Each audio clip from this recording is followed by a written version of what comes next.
So Nathan, you have spent 12 years building Foundr. You have interviewed titans like Tony Robbins, Alex Hormozi. Today, we're doing something a little different together. You're going to break down the best frameworks that you've collected from around the globe. We spent so much time, you've been able to interview like so many successful people that have built these iconic brands, right? What is it that they do differently than anyone else? And this is like the number one question that people ask me. They're like, I think every single one of these people, you see them, but you don't actually see the people behind them. All these incredible teams, because it's so simple, but businesses are built by people. You have to really find a way when you're winning in life and business. And that's the moment when you actually need to be super paranoid of like, keep it in check. In my life, I always learn things the hard way. Those are always your best lessons, right? Like your greatest adversities, if you stay at it long enough, become your greatest gifts and your greatest lessons. Entrepreneurs are modern day artists. You look at a business and it's like a blank canvas. What was the most valuable thing to me? I gave it away for free. 80% just free value content and 20% right hook. What has been your relationship with the pursuit of the next win? So, this episode is brought to you by Wix Studio. Here at the Agency Podcast, we're building a community and we would love for you guys to be a part of it. So we would love to hear from you. What are you enjoying the most? What would you like to see more of? And what do you think might be missing? Drop a comment, make sure you subscribe. And now, on with the show. Nathan, welcome to the Agency Podcast. thank you so much for having me, man. Pleasure to be here. I'm excited to have you here. I'm freaking out because for so long at the start of your journey, I was observing what you were doing, and in many ways, what you created inspired not just people globally, but myself, and helped me get some clues into what it meant to be an entrepreneur. Thanks, man. Yeah, look, it means a lot. I was thinking about, because I'm in Melbourne, I'm flying over here, and I was like, it was literally 12 months ago. I was in Maldives reading this book because I want to work on my personal brand. Yeah. And I was like, I read your book in like a few days in the Maldives, and I was like, this is amazing. I have to write to this guy. And I wrote to you and became friends, and here we are. Here we are, man. We've hung out a few times, and I was like, this is a crazy full circle moment. The guy I looked up to for so long is DMing me, asking, hey, like, can you give me some tips on personal brands? And it's just really cool to hear about what you're doing, man. So I'm going to read something out here for you and the audience just to kind of round things out, because I want to dive into what we're going to talk about today, which is 9 different lessons that you've picked up over 10 years of interviewing people at the highest stature on the global stage around the world. So Nathan, you have spent 12 years building Foundr, from a physical magazine to then a digital magazine, and now an online platform training entrepreneurs globally. But that's not all, there's more to come.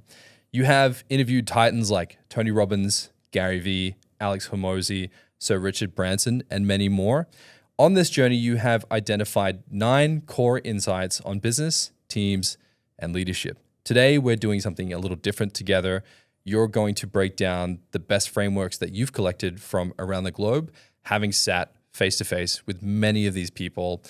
And I can only imagine the deep knowledge that you've collected by seeing all of these patterns sit together with how these people think, behave, and do life and business. So let's begin with the first principle, and that is that great leaders build great teams. Yeah, so here's the interesting thing. This is like the number one question that people ask me. They're like, you've hung out, you've spent so much time, you've been able to interview like so many billionaires, so many successful people that have built these iconic brands. Like, what is the unique thing, right? What is it that they do differently than anyone else? And fundamentally, I think every single one of these people, you see them, but you don't actually see the people behind them. All these incredible leaders, all these incredible teams that have helped them build this amazing company. And I think that is just like, it's so easy to forget. It's like, so the best founders, the most successful founders, they're great leaders, and they know how to find and identify incredible people, because it's so simple, but businesses are built by people. And I know you know this. Like I've met some people in your team and they're incredible, right? And it comes to a certain stage when you're building your business that you can't do it all yourself. You can have co-founders, right? You and I are solo founders. I know the pains that you have. It's a very lonely journey. But eventually your business will get to a point where you need other people to help you, and you need to surround yourself with talented people that can move your vision forward at any level, even at the highest levels. So if you want to play at the highest levels, you need to understand how to build great teams, how to find great people to bring your vision to life. And it sounds so simple, so often overlooked, but leadership is the key to scaling.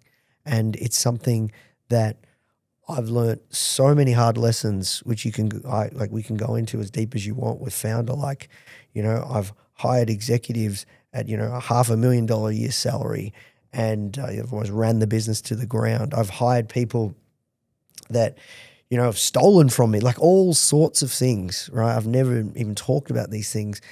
And after a while, you begin to realize, right, like these people that you hire, it is so crucial you get it right.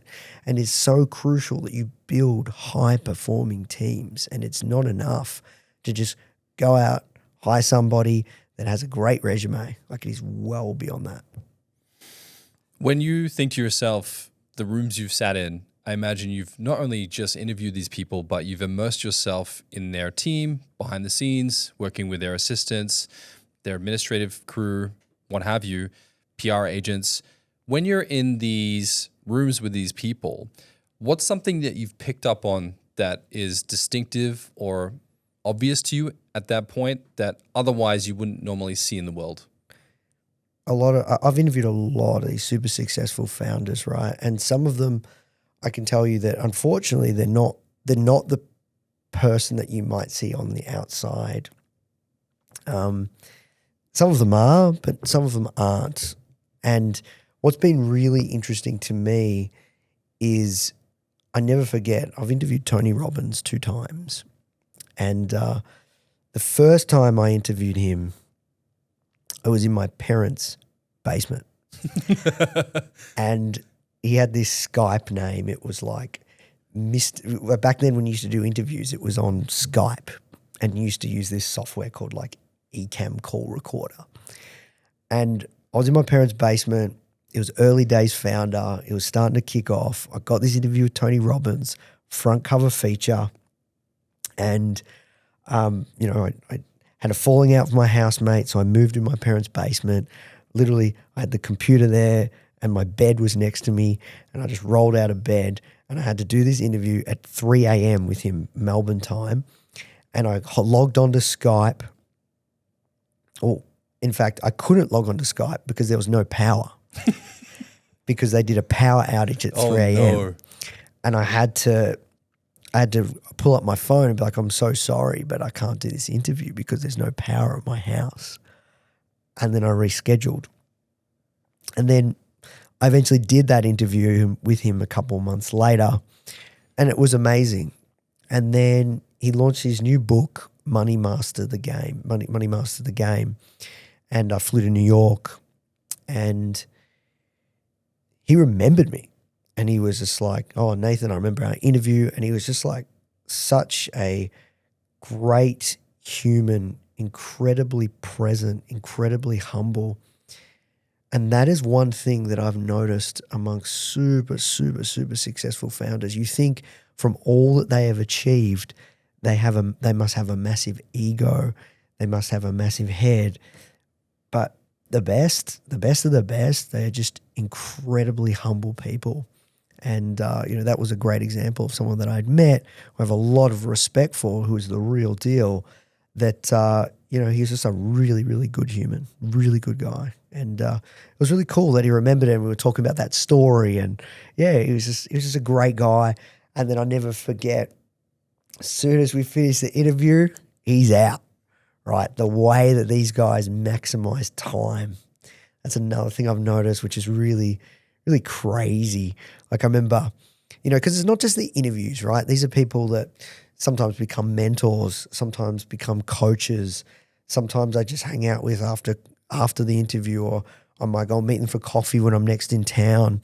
I never forget, like I did an interview with Seth Godin, and then when I was in New York as well, I caught up with him, and it was really crazy. Like we were just having like coffee at a cafe, and like so many people like come up to him and was like, "Are you Seth Godin? Oh wow, it's Seth Godin." And he's like, "Are you Seth Godin?" He's like, "That I am." But just like as soon as the clock for that hour was done, he's like, "Yeah, thanks guys, I got to run." Bang, he's gone. Like the way that people think about it, but a lovely guy. Like I was just in town, I wanted to catch up.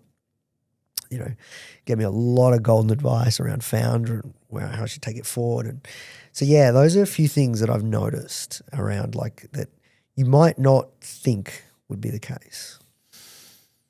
Now, when you meet these people and you observe their teams and you think to yourself, wow, they have such a excellent structure around them of significant people that are high trust, high agency. When you're conducting these interviews, a lot of them have noted to the fact that finding the right people can be really difficult. What are some of the challenges that you've seen some of the biggest names in the world have and talk about when it comes to hiring, and what have they said about why it's hard? So I think the biggest thing there is when you want to hire someone, welcome them into your team. I think you've got to find out if what they are telling you is actually true. And oftentimes they're probably embellishing it, right? Like, yeah, I've done it myself. I'm guilty of it, right? Like, I used to work, and have corporate jobs and stuff, and you just tell people all sorts of things, right? And I think what you'll find is usually the best people, and I've found this in my experience, is some of the best people aren't looking for a job. Oh. Because if they were that good, like they'd be in their current role. You see where I'm going with this, right? Or it's usually someone in your network and all these different things. And I've found from my own personal experience, the best people that I've hired have been people from my network, the people that are not looking for roles, the people that are in the founder community, that are behind the mission and the vision. And I think, when it comes to, super successful founders, some of the things that they've shared with me, the things that they've got wrong, it's around, and it's like a rite of passage, right? Like you just have to get wrong so many times. You have to learn the hard way, no matter how many playbooks there are. I think you'll find that unfortunately you just get it wrong, and it's really, really tough. But what you'll find is you will get better over time, because it's very, very painful. It is painful to hire somebody, spend a bucket ton of money, use a recruiter, pay the recruiter fee. I know you probably done that too, right? You bet. And then that you introduce them to your team, they're managing certain people, they might be managing leaders or leaders amongst leaders, and then it's not working out. It's just not working. You have to move them on. It's very, very, very costly, and it hurts. It hurts massively. And, these people sometimes go out and hire other people. And I've found from my experience, usually when you hire somebody that doesn't work out, that's a leader, and then they hire people during their tenure, they end up leaving too, because that relationship, that whole onboarding experience, all this kind of stuff. So I think first and foremost, one thing that I've learned from working with successful founders and learning from them and all the mistakes they've made with hiring is it starts with the vision. That's the most powerful tool that you can use at your disposal. If someone truly believes in your vision and what you're trying to build, and it is well beyond just a salary, well beyond just a job, that's where you have to start. Then it has to go, then you go a step down. It's just like, okay, what are your values? What are the things that are important to you that really drive the culture of your business? Now, I never forget, one of my mentors, had a super successful exit, very, very smart guy. When I was trying to go through this stage where I was like, I'm trying to build a culture, but I don't know what my culture is. And he's like, well, look, Nathan, whether you have values and whether you can, clearly articulate it, you will have a culture. Every single business has a culture. And this is what Ben Horowitz taught me. It's like, it's not what you say, It's not like the ping pong table or anything like that. It's what you do. So if somebody first starts at your business on the first day and everyone rocks up to a meeting late, it just shows what's acceptable, right? So it starts with your culture, it starts with your values, it starts with your vision, and then you work your way down to find the right people. And then fundamentally, you want to find just good people, like good quality humans. And I think those are the core things. But one thing I can tell you is you always get it wrong. and it's just normal, and you just have to accept it. And I've wasted hundreds of thousands of dollars on recruiter fees, maybe millions at this stage. I don't know, but it's a tough lesson, but you just work through it.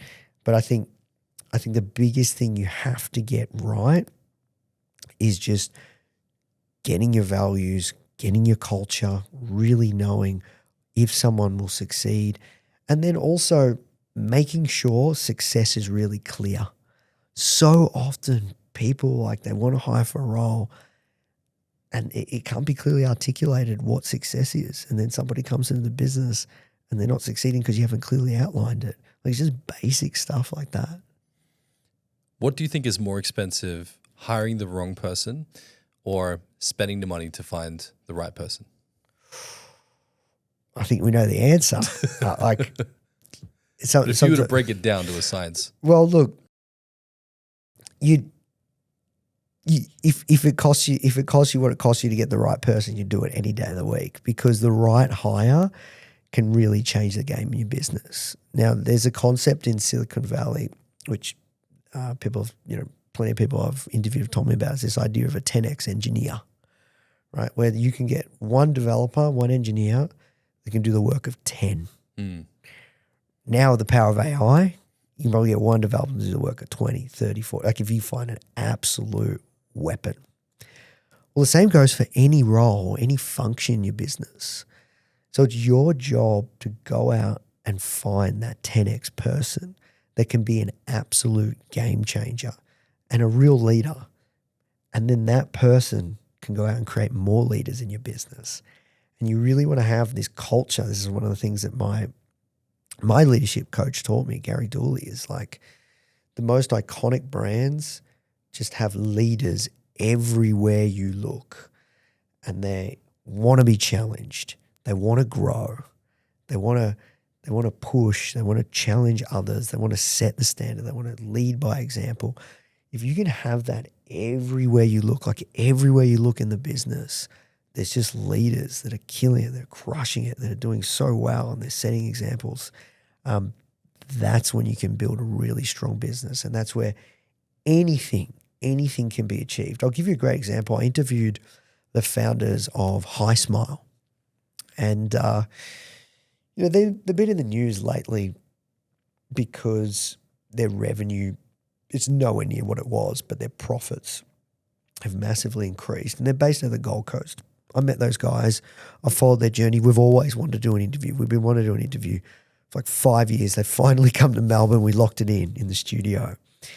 And the first thing I wanted to ask these guys is, you're based in Gold Coast and you're playing at the highest level. Like, you're some of the biggest spenders on paid ads, and you're just based in the Gold Coast.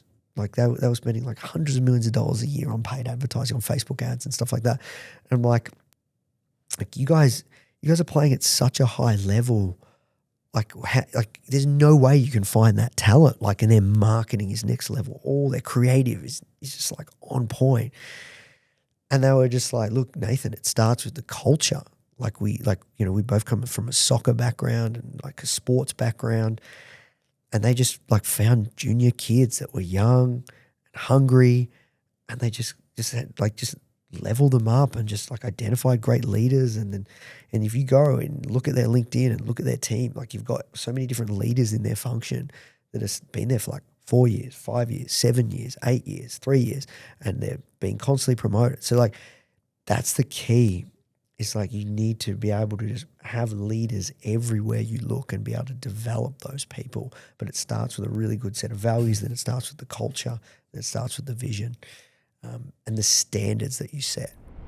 If you want to grow your agency, you need more than just a website builder. You need Wix Studio, the all-in-one platform that's built to help you scale. Designed smarter in a hyper-flexible, responsive editor, cherry-picking whatever clients need from pre-built UI elements and templates. Deliver robust backends with built-in e-commerce solutions for every industry, letting self-maintaining infrastructure just run itself.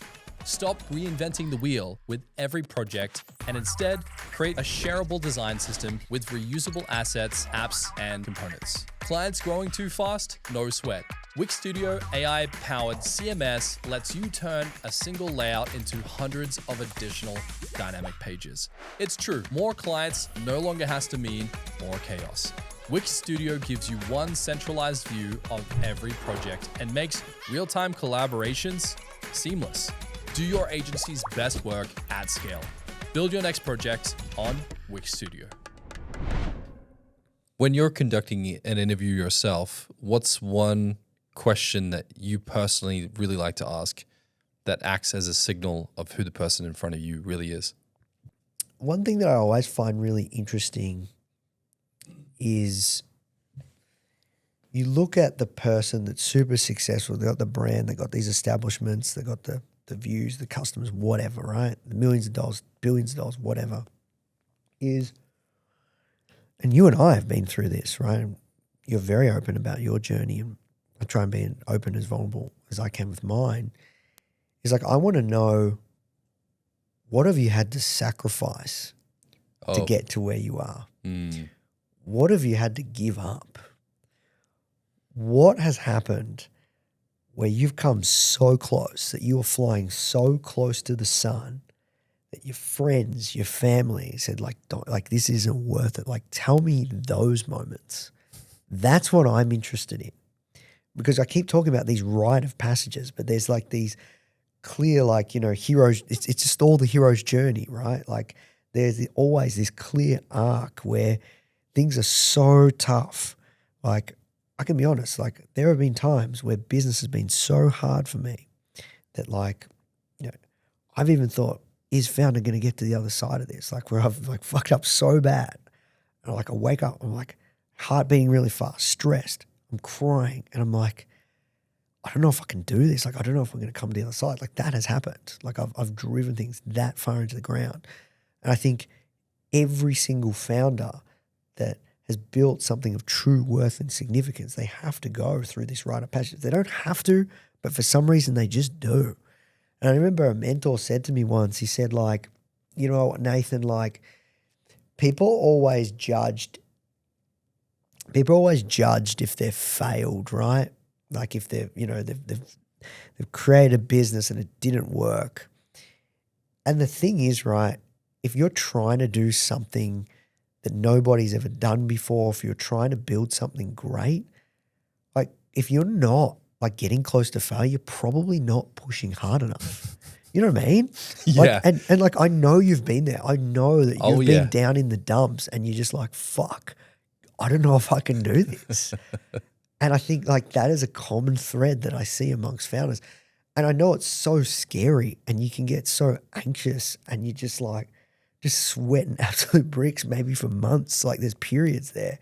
As like Scooter Braun said to me, man, like, he said, like, and I keep recalling because I'm trying to recall these things. Like, I remember Scooter Braun, he said to me, you know, Nathan, like, there's sometimes I've had in my life where people look at you and they think from the outside you are absolutely crushing it, and they just don't know behind the scenes how tough things truly are and how you're almost at breaking point.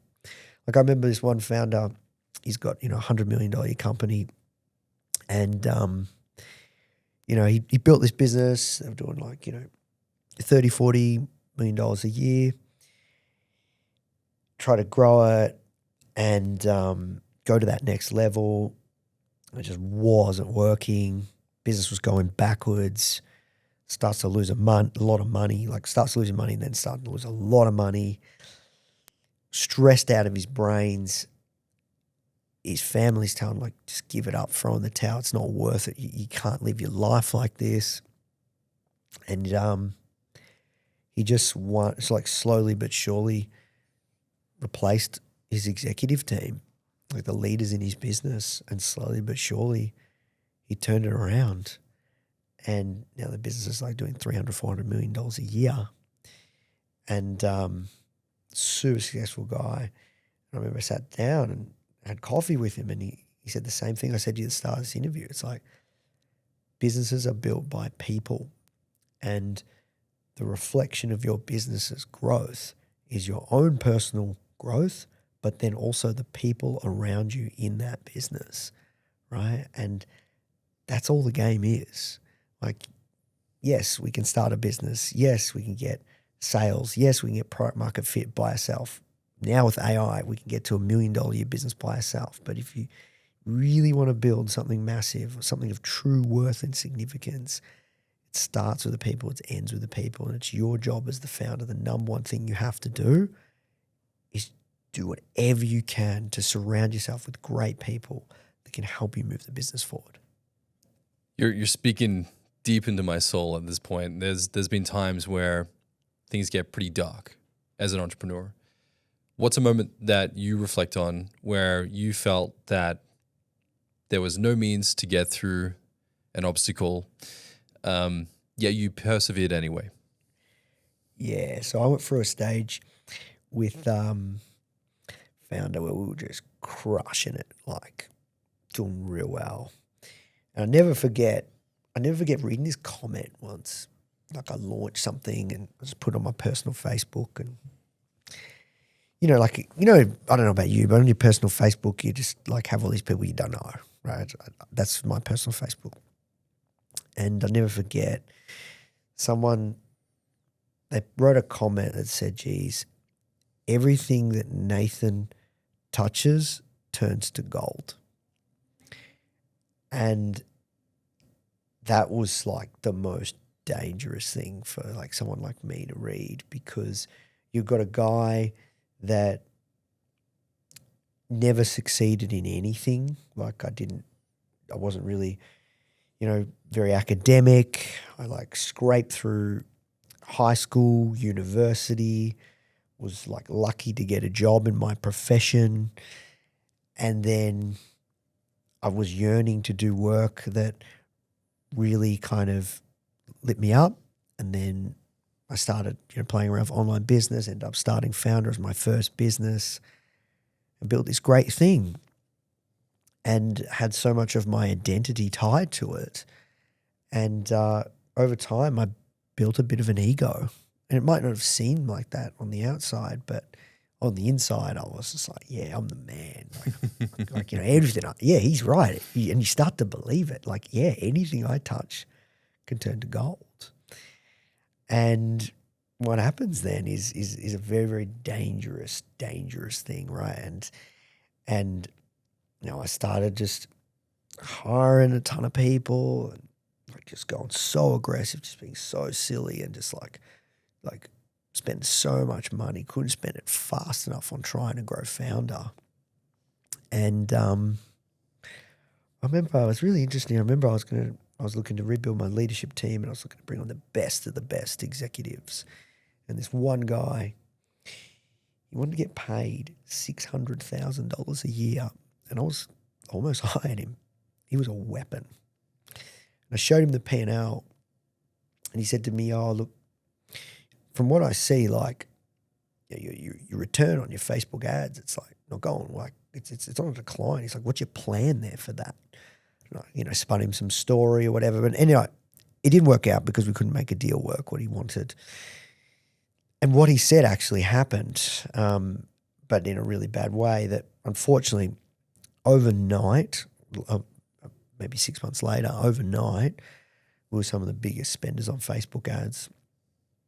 Overnight, our return on investment went from like, let's just say like a 1.3, 1.4, whatever, to like a 0.6, like that. Whoa.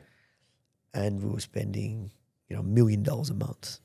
You were spending $1 million a month. Yes. On ads. Yes. And it just broke like that. We lost $500,000 that month. And I was like crying in the corner, like just bam, just gone, like $500,000, bam. Jeez. And I'm like, oh my God, like I don't even know, like what am I going to do? How am I going to get through this? And like I'd never done a layoff before, like, and I didn't know how I was going to get through it. And just all you can do is just take it one day at a time and you just work through it. And you care. You know, this is the guy, remember? This is the guy that touches anything, it turns to gold, right? And it's a big hit to your ego, really brings you back down, really humbles you. And now I'm so grateful for all of these tough lessons that I've had, like trying to scale a business, first business, and then going backwards and then going back. Like, because what it does is it teaches you the lessons that you needed to learn. But, yeah, man, that was a time for me where like I didn't know if I could ever get through. I couldn't see it. Like imagine like what it felt like was imagine being in a well and you can't get out and it's trapped and all you can see is darkness. Like it's so high and you can't see any light. That's what it felt like. That if I could describe it.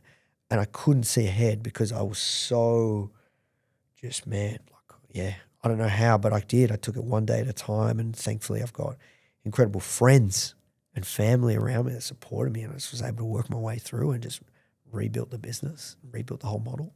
If you had to pluck one lesson out of that moment in your life, what do you think it would be?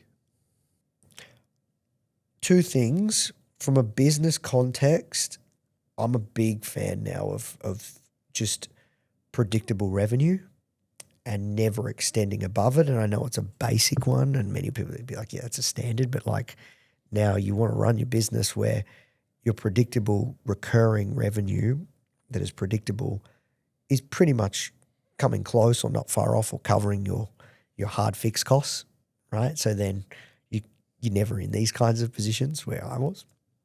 So that's the first thing. And, so it's a business model type strategic move and that's something. And then the second one is I think you have to really find a way when it comes to when you're winning in life and business and you feel like you're on top of the world, like the amount of founders, super successful founders I've spoken to, where like when you feel like, yes, I'm winning, yes, this is working, how good is this? This is amazing. That's the moment when you actually need to go harder. And that's the moment when you actually need to be super paranoid of like keep it in check. Like, don't go stupid. Like, cause it's so easy to get excited. It's so easy. Like I never forget one of my coaches, like I was telling him like, we hit this, now I'm going to hit this. And he's like, hey, wait a second, Nathan, you need to check yourself. He's like, you're in a very, very dangerous like mindset. So you gotta find a way to really like personally and professionally have your ego in check yourself, try and like just, yeah. And maybe, in my life, I always learn things the hard way. It's like a known thing in my family. Like I just always learn things the hard way. And sometimes they're the best. Well, not sometimes. Those are always your best lessons, right? Like your greatest adversities, if you stay at it long enough, become your greatest gifts and your greatest lessons. Wow. Like yours, right? Like when I first started Foundr, it wasn't even called Foundr. It was called Key to Success magazine. And in the first 3 months of launching Key to Success magazine, we were sued by Success magazine for trademark infringement. And I remember saying to my mentor at the time, one of my mentors, he's now a co-founder of a company called Luxury Escapes, and massive business, $1 billion business. And I was freaking out, and I'm like, man, I'm so scared. And he's like, what are you scared of?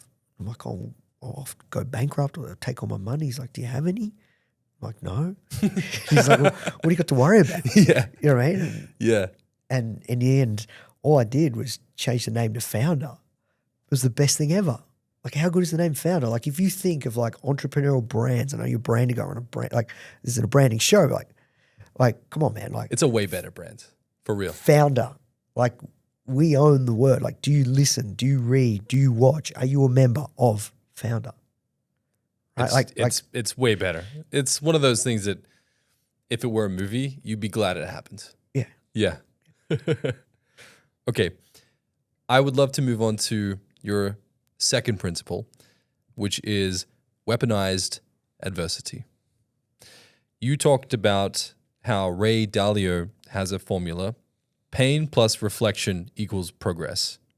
Most people feel pain and skip the reflection. Why? Because it's so painful that they just want to move on and they just want to like get away from it because it's just so painful, right? And it's just not something you want to deal with. It's not something that you want to relive.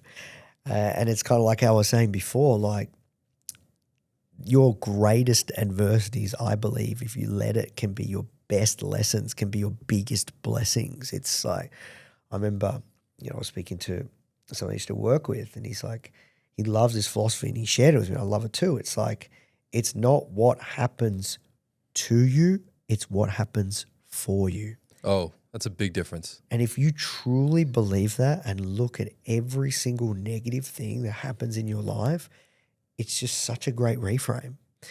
And there's reflection there. There's lessons. Like, I shared a golden one with you. Now it's basic for many, but like how I run Foundr now, like around, subscription revenue, right? And like, hiring, like more than ever, right? I'm so interested in like trialing you out, testing you out. Like so many people can talk a big game, right? So many can get their friends to do a reference for them. But like, okay, well, we're going to go for 3 months. Let's see how it goes. You got to hit this. If you don't, then like, unfortunately, it's not going to work.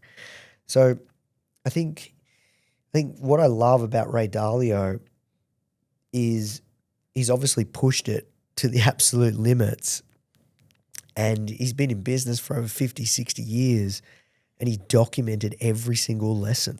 That's what I interviewed him about, is he documented every single lesson and every single thing that he's done wrong, and he spent a lot of time reflecting on that, and that's how you move forward.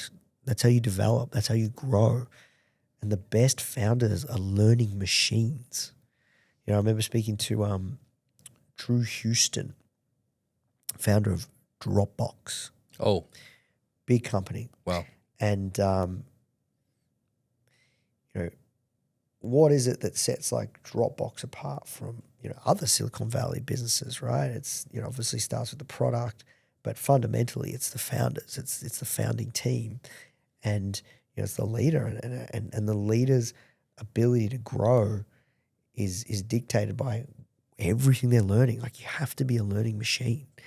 And, that's something that I'm very, very passionate about, that I've learned from Ray, but just it's something I always try and be mindful of, right? Like anything that you get wrong, like in document, like that's content right there. That's a book right there. Like, so that's how that's how I like to think about it. When you think about how founders need to spend time in reflection to really learn, adapt, and grow, what are some things that you've done for yourself or you've observed along the way that have been a powerful tool or way that people can do this for themselves? Yeah, so I like to turn it into content now. That's a big one. So I've got I got my notes. So even like I was on the Uber on the way here, and I was thinking about something, and I got 26 reflections. Log it.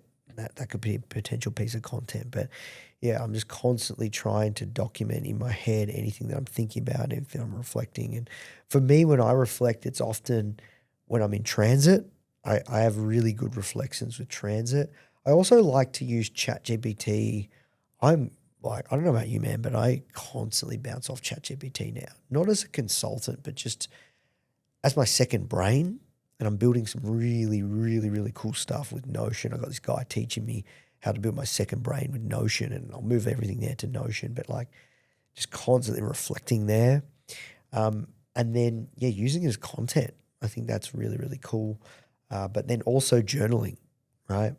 Journal over there, just pouring my heart and soul into my journal. I think it's a very therapeutic process because it's easy to forget, right? When you're running at 100 million miles an hour, your calendar's like everything is set, even if it's, family time or like everything's set. You want to optimize and maximize and get the most out of your time. It's easy to forget. Really, really, really easy to forget. So if you can just have a process where you are documenting in some way, shape, or form, even if you don't want to share it with the world, I think it can be really powerful, and you can learn from that. A great example I've seen of that, and I'm sure you admire it as well, is Meditations by Marcus Aurelius. And if people don't know this, it wasn't a book he authored; it was his journal that someone discovered and turned into a book. And some of the most beautiful, prolific, intense reflections I've ever seen a human write are in that book. And I think about your story and what you're sharing with me about these different times where you've faced adversity and you've taken lessons from them. They're not just lessons, they're charged with emotion, stories, people, and experiences.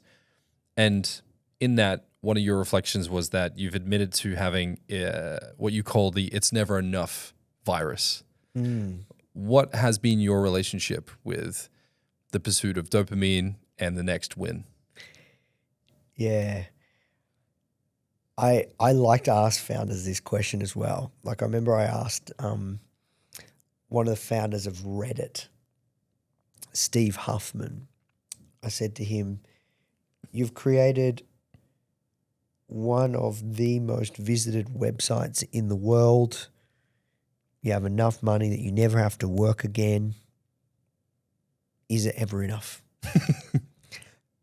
And same response as you. It's like, you just laughed. And I was like, no. I asked the same question to Joe Gebbia, one of the founders of Airbnb. Created, once again, one of the most visited websites in the world, the number one place that people use for accommodation when they're traveling around the world. Once again, has enough money for generations, will never have to work again. Is it never enough? Is it ever enough? No. And I think I was having this really good conversation with one of my friends that's a founder, and I'm a little bit envious because he's found like just this like extreme stage of peace in his journey right now. And he's comfortable that his business will grow 10 to 15% year on year. He's like, he doesn't want to sell his business, and he's had, he could sell it for tens of millions of dollars, life-changing amount of money. And the business is spitting out really good free cash flow. So he's making like millions of dollars in profit every year. And he doesn't have to work. He could sell the business. He doesn't want to sell the business because he said, Nathan, like the amount of people I know that have sold their business that are miserable, and I hear this often too. Like I've interviewed founders that have sold their companies for like 100 million, and they're depressed and they don't know what to do with themselves. And yeah, he's like, no, like I would only ever sell my company if I had something else, like from a work perspective, that I wanted to do. And he's not interested in chasing growth in the slightest. He's just so at peace. He's tried like spending money on philanthropy, but it didn't get the same kick. He tried to do the cars stuff with the Lambo, didn't get a kick. And for him, he's just so at peace with his calendar, his schedule, his life. I'm not there yet. So I struggle to answer that question, to be honest with you, Dane, because, one thing that I feel really privileged and blessed that my mum has shared with me is she's like, Nathan, if you die tomorrow, you should feel really grateful because you have lived an incredible life. And sometimes, not a lot, but sometimes we talk about unfortunately, my best friend at the time, Aaron, who passed away. And in many ways, it felt like he was robbed because, me and him, we went to kindergarten, primary school, high school, university. We traveled around Europe together. And he passed away 6-7 years ago.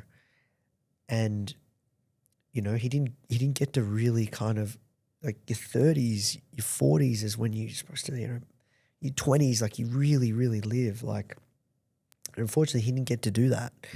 And so for me, I'm just like trying to get the most out of life. Like, and the reason I bring up Aaron is because when he passed away, that was the first kind of encounter that I had with death, that I realized, you know what, like, life is too short. Like, it is never enough. Like, I want to keep getting more from life. I don't have that sense of peace that my friend has. Like, I just want to keep pushing and growing and having fun and having these experiences.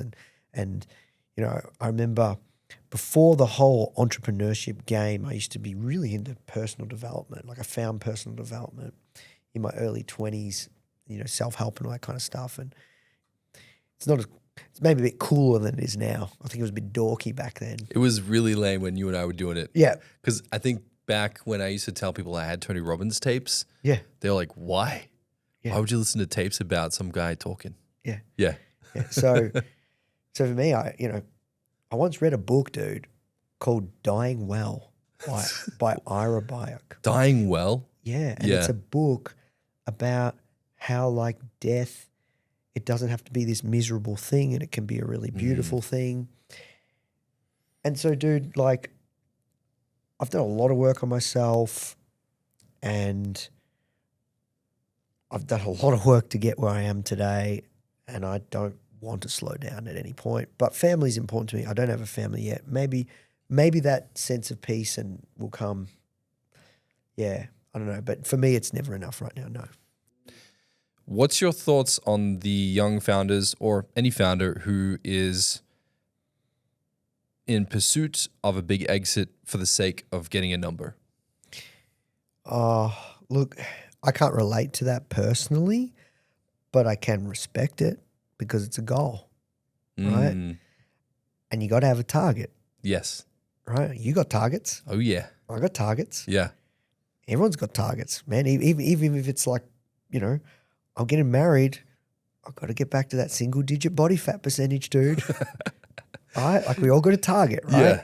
Yeah. So I can respect the target, but yeah, I can't relate to it. I can't relate to that because I built Foundr truly just to do work that I'm passionate about, and my philosophy, whether you start a business or not, is life is too short to not do work you don't enjoy. Life is too short to not do work you don't enjoy.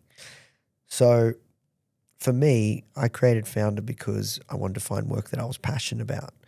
And as long as I get to do that, I'm good, man. Yeah. Right? And that's this is like, entrepreneurs are modern day artists. You look at a business and it's like a blank canvas, and you can paint and create however you feel and whatever comes to you, right? And that's how I see entrepreneurship and building a business is like I've got this canvas and I can create and morph it and change and put whatever colors and whatever textures and do it however I want. And that's what I love to do. However, if you are a founder and you are building for an exit for a certain number, I respect that. But I don't know, for me, you know, there might be a time that I might one day exit Foundr and take some money off the table, and it'd be great. But I never built it to exit it. And I think it's just a very different way of looking at things. And so I guess everyone has goals, everyone has targets, so I can respect that. I love that answer. I've never heard anyone describe building a business as art. If you think about a blank canvas being Foundr, what are you trying to paint? Yeah, great question. Really kind of an ecosystem, like a fully fledged ecosystem to really help founders build and grow businesses.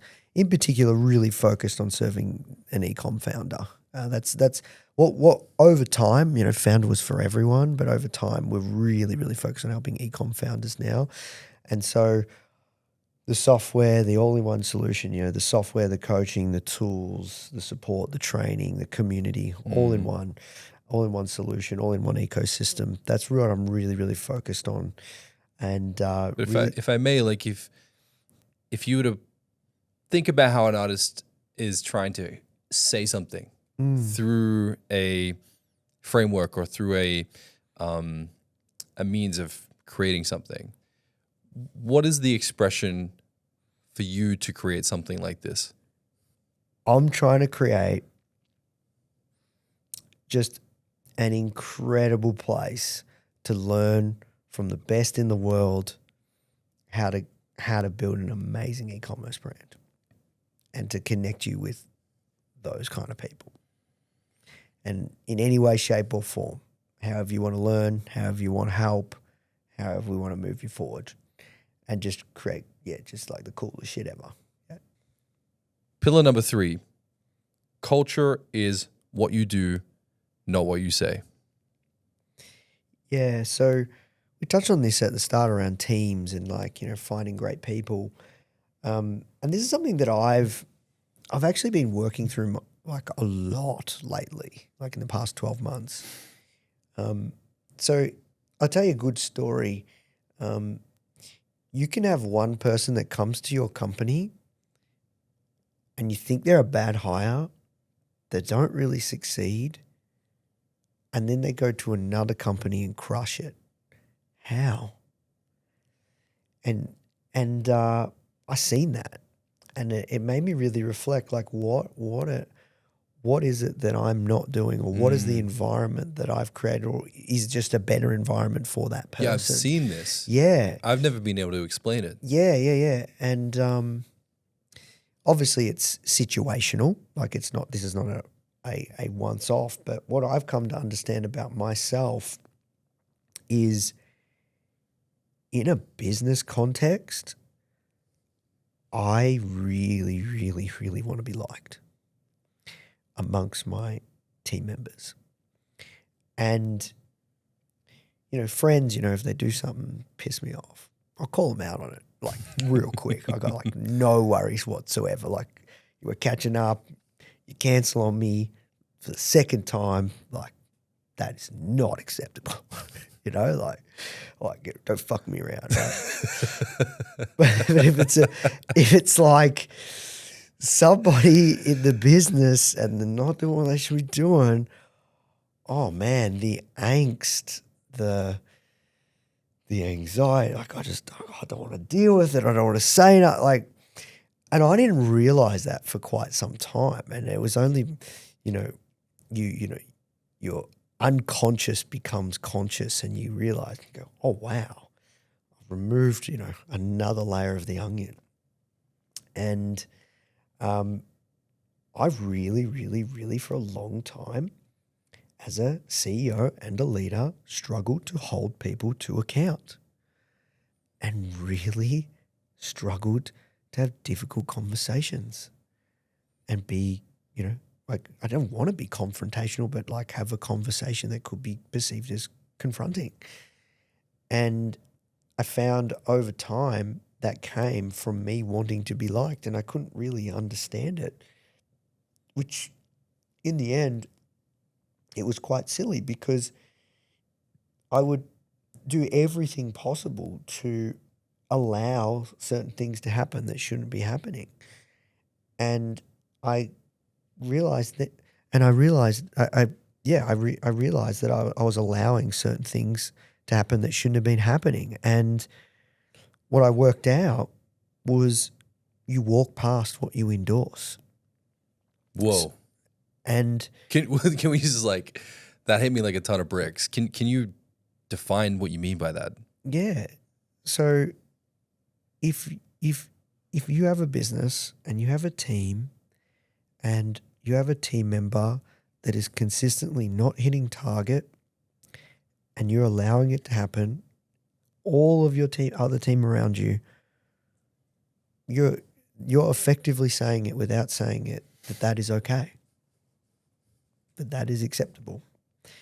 If you have a team member that, everyone's working from home, on Mondays and Tuesdays, and then everyone comes in Wednesday, Thursday, Friday, and you have a team member that consistently doesn't come in on Wednesday, Thursday, Friday, and you do nothing about it, you're endorsing it. And I'm not saying I've mastered this by any means, but I've come to realize that your culture, as I said at the start of our episode, is it's not what you say, it's what you do. It's what people see. And those things that you're doing as the leader, that's what you're promoting, endorsing, silently approving or disapproving of. And I just didn't set good standards. And so that's how you can have a really great person that perhaps if it's too loose, there's not good standards, it's not a strong culture, it's not a high performance culture, all these different things, right? They can actually succeed somewhere else. And so it's about setting up people for success as well. And it starts and finishes with the leader. And leadership, rises and falls with the leader. There's a saying in criminology that what you walk past is what you accept. So if you think about a crime scene, if you walk past it, you accept it. You don't pay attention to it. And the broken windows idea is that small signs of disorder become permission for bigger problems. In the early days of Foundr, what was an example of one of those broken windows that you kept walking past, never dealt with, because perhaps you were moving too fast, you weren't thinking about it, you didn't see it, that later came back to bite you in the ass? Yeah, so I'll tell you about, and I know everyone listening to this that's like a true operator, you're in the trenches, you're doing it. You never forget, unfortunately, the first person that you have to let go or fire or whatever you want to call it, right? The first one hurts. Yeah. And it never gets easier, right? And, my first ever hire, great kid. I was so stupid. I met him at an event and I gave him a job because I thought he had a good attitude. Like, that's how much I didn't know anything about this stuff. It reminds me of movies when some old guy's like, I like the cut of your jib. Want a job, kid? Yeah. Basically, You're that guy. I thought he had good hustle. I kid you not. I met him at an event. He gave me his card. Yeah. I gave him a job because I thought he had good hustle. What a fucking idiot. That's like that is how much I had no idea what I was doing. Like, who does that? Anyways, we can round it all out, all these stories, right? Like, literally, he was sometimes coming into work into the office at 2:00. In the afternoon. Yeah. Like, he was doing it for months. And I was just allowing it to happen. Now, Like late. Like who does he's that? meant to start at 9 and he shows up at 2. Sometimes even 3, dude. This guy's got no hustle, dude. What are you talking about? Well, look, I do know that he was working late. I don't know what the fuck he's doing, but man, like, I was just hopeless, dude. You didn't say anything? You were like, hey, why are you late? No. You just assumed this guy's working late? Oh, Look, man. I knew. Look, he actually. The thing is, he did good work, right? Like, he did good work, and like, I'm sure he did. I didn't want to like deal with it and stuff. Anyways, we all know where that ended up going, right? But like, man, he stayed at the business for like 1.5 years. Like, I just couldn't like bring myself to do it. So, Dude, are you talking about 1.5 years of wanting to fire the guy? Him there was showing ups up and at downs, 2. man. Yeah. Like you know where I'm going with this. Like, like how there's always that one person. It's just like they get a little better, and then but it's easier to just cut it. Like, now, right? If you get a bit of a little bit of the the person isn't performing, perhaps it's not the right fit for both of us. Let's just go our separate ways. But yeah, it's funny we can laugh about it now, but yeah, unfortunately, man, I just didn't have like any kind of strength to want to be confrontational, to deal with it. And yeah, like it bit me because it was, everyone else could see how acceptable it was. And like I remember one time that guy literally come in at like 3 o'clock, and then, you know, after half an hour I said, you got to do this, this and this. And then he walked over to somebody else on the team at like 4:30 and was like, hey man, I need you to help me with this, this and this. And I didn't even know at the time, but that guy, he was like so frustrated. Like he's like, oh my God, like this guy's just dumped a ton of stuff on me and I'm about to go home. And this bloke is rocked up at like 3 o'clock. But that's the kind of operation I was running, man. Like it was a joke. Yeah. Yeah. So then what happened? Well, it was just so bad for the culture, man. So bad. I can only imagine if one guy showed up at 3 and another guy's clocking out. He's like, here's some work. Yeah. I'd be pissed at you, man. I'd be like, dude, what is Nathan doing? Yeah, it was a shit show. It was an absolute shit show. Man, I got stories like this for days, bro. What was the moment where you decided that, all right, I gotta start having like some serious conversations with these people?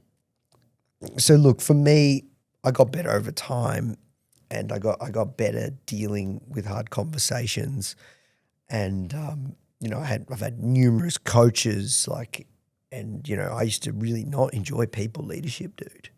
Like I used to despise it to the point that I'm like, you know what, I'm going to bring in somebody to just take care of it all, right? The dream, you know.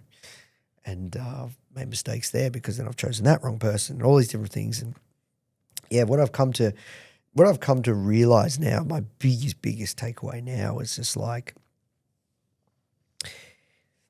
you have to do it because it's at the expense of everyone else if you don't. You just have to. And it's like I said, like what you walk past, you endorse. But I thought that was a great one because we shouldn't laugh about it, but it's hilarious. Like, dude, it was my first business, man. This was It's really funny. Yeah, it was 12 years ago. Yeah. And I had no idea what I was doing. I was hopeless, man. I'm sure it doesn't fly anymore. Yeah. If any of your employees are listening to this, they're probably going to be like, what the hell? Yeah. They wouldn't even know this story. Okay, principle number 4, innovation comes from staying close to your audience. Yeah, this is a good one. So I've found that I've launched a lot of products at Foundr. Like if you think of every magazine as a product, if you think of how many like programs and courses and instructor-led courses, hundreds of products. It's kind of crazy. And I found our most successful products have came from the amount of time we've spent getting really close to that customer. And I think that's just a great philosophy. And when I think of all the exceptional founders that I've interviewed, they all have great products, man. And, you know, there's this age-old, is it the marketing or is it the product? And I'm a strong marketer. I'm a product and marketing guy.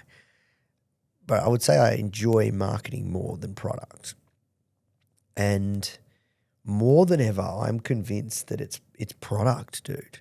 Like if you build an exceptional product and you just keep doubling down on that product and you keep speaking to your customers, and it's so crazy how many people just don't speak to their customers enough, or they come to us at Foundr and say, hey, my product's not selling. What do I do? And I'm like the question gets asked, like, well, when was the last time you spoke to your customers or anyone that's purchased from you, and why did they purchase from you, and how did they find you, and like what is it that they think about your product? What do they love the most about? Like all these different things. And I think it is such a critical thing in business. You need to obsess about your customer and who you're serving and how you're serving them and how you can just continue to serve them. And that's how you build a great business. And so if you ever want to build a culture of innovation, you have to have a culture where your people are obsessed with your customers and are constantly getting close to the customer. And so that's something I'm really passionate about now. And I'm really passionate about building great product off the back of customer feedback and getting to know the customer. Oftentimes, the customer isn't going to tell you exactly what they want. They will tell you what they want, but they don't actually tell you exactly what they need. And it's your job to kind of work that out and work with them and just constant iteration. But look, a great example. You know, this product did well beyond 8 figures more. I've lost count how much. Exceptional program. Yeah, like a massive program we did with one of our instructors, Greta. So she started like 5 or 6 multi-million-dollar e-commerce brands. And I remember we surveyed our audience and we said, hey, we're looking to do a program on helping people start a business. And what do you want to learn? And people said they want to learn how to start an online business and they want to learn how to start an e-com business. And it was just like ridiculous. Like this was a pattern that I saw like 8 years ago. I didn't know much about e-com myself. And I remember I interviewed this girl, Greta. The interview blew up. It did really, really well. She talked about how she made $1 million in a day and all this crazy stuff. And as she built this brand, Skinny Me Tea, went from like 0 to 600K a month in 6 months. And yeah, like she just so happened to live in Melbourne and we convinced her to teach one of our first programs. And, it wasn't though, like when it launched, it wasn't a big hit. Like it did okay. But then over time, we just really got closer to the customer, really spent the time getting the marketing right, getting everything dialed, but really got close to the customer and we innovated and really made that program like it was, it's still on our platform in the Foundr Plus membership. It's a fantastic program. If you want to know how to literally start an e-commerce brand, is the best out there by far. Like she's built so many amazing brands. She's exceptional. But yeah, it comes from staying close to the customer. Now, most media companies guard their best content like gold. You did the opposite. You gave away the Richard Branson issue of your magazine. I would argue it's like the crown jewel moment at an earlier stage of the business. Were you terrified that you were giving this away for free? And what made you decide to do that? Yeah. So in the early days of Foundr, I remember we got sued for trademark infringement and then I got an interview with Richard Branson. And how close together were these events? Pretty close, because I remember I pitched him as Key to Success magazine, but then the name changed and went up by the time we'd do an interview. So anyways, no one knew what Foundr was, who we were, and I got this big break of interviewing, one of the icons of entrepreneurship, and as a paid magazine on the App Store. And I thought, you know what? I'm going to make this free because I just want to get as many people into this as possible. And I want to grow this brand. And that was one of the best things I ever did, because I just gave it away everywhere, just like everywhere, like, Instagram, like I was just anywhere. It's just like, get your free brands edition, get your free brands edition, get your free brands edition. And what I didn't realize at the time was that move actually, what was the most valuable thing to me, I gave it away for free because I was thinking long term. And I think the best decisions I've ever made in business is always when I'm thinking long term. If I was thinking short term, I would put it behind the paywall and try and make as much money as possible. And that's, when you're running a media business or a content business or you're a creator, that's what you usually do. You want to, you obviously create content, but you want to keep your best stuff behind the paywall. But what you can do is what if you actually put out some of your best stuff, not all of it, but a lot of it, for free. You're probably going to attract way more people, build a stronger relationship over time, blow them away, and then they're thinking, wow, if this person's free stuff is so good, imagine what their paid stuff would be like. And that's effectively what Alex Hormozi has done, right? He's selling. Like, come on, he's selling. Oh yeah, he's selling. We all know this. Correct. You're in sales. You're watching this Mozart masterpiece being painted in front of you, lifetime. Correct. But we all know there's conversions in the background. I want to touch on this and go a little deeper, if you will, because I think I talk to people even still that have heard about these things, about thinking long term and giving stuff away, and it's a good thing, but still there's reservation, fear around, well, if I give this away, then what have I got left? Or what if I give it away, the competitors steal it, I don't make the money I wanted to make? What is that, and why are people so fixated on putting a price tag on everything? Yeah, it's interesting. People do value what they pay for. That is something I've definitely noticed. There is a big difference between somebody that's a buyer and somebody that's not a buyer. However, and it's situational. It depends on what stage your business is at, where you're at.